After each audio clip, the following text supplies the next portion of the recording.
Kebakaran hebat melanda kawasan Mardika, Kecamatan Sirimau, Kota Ambon pada Jumat 9 Desember dini hari lalu.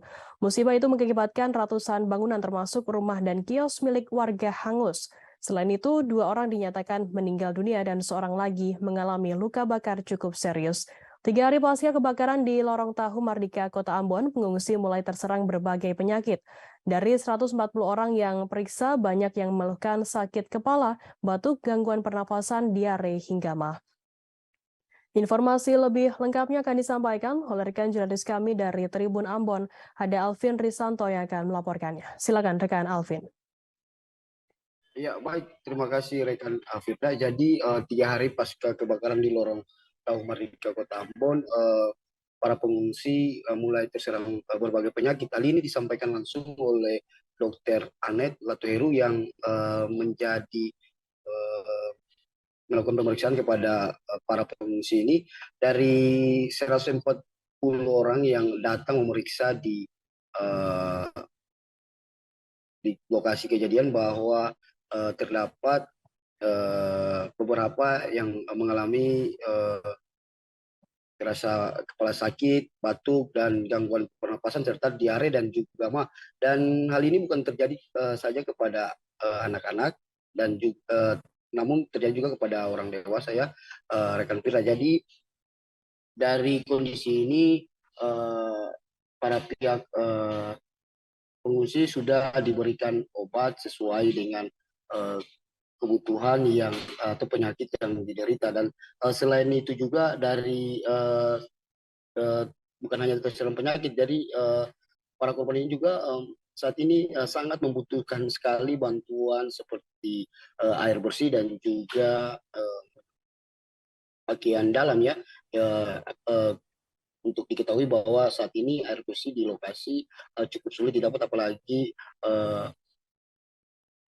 bak-bak atau air-air yang di lokasi tersebut sudah hangus terbakar ya. Jadi untuk itu dari lurah setempat sudah berkoordinasi dengan Dinas PUPR untuk mendatangkan atau membangun MCK ya di lokasi kebakaran. Dan untuk saat ini update dari data kebakaran, untuk saat ini pengungsi sudah mencapai 904 orang yang terdiri dari 353 kakak, yang dimana sekitar 500 lebih kakak berada di tenda-tenda pengungsian, yang kita tahu ada sekitar 8 tenda pengungsian dan 1 tenda dapur umum. Dan untuk selebihnya korban pengungsi selebihnya sudah menetap di keluarganya masing-masing. Begitu rekan Firda.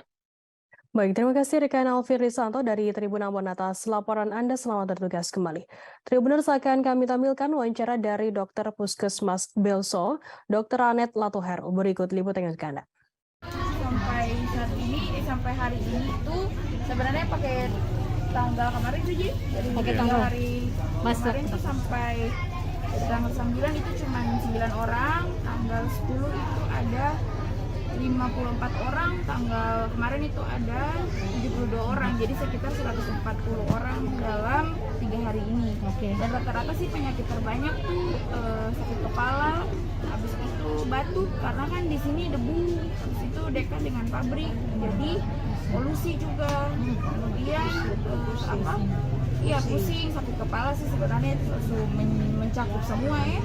Sama anak-anak kan itu makan jadi sering batul, jadi ada sedikit diare, ada yang nyeri hati juga, kan cuma begitu sih. Oh ya, mungkin posko kesehatan ini dibuka sampai kapan? Ada waktu?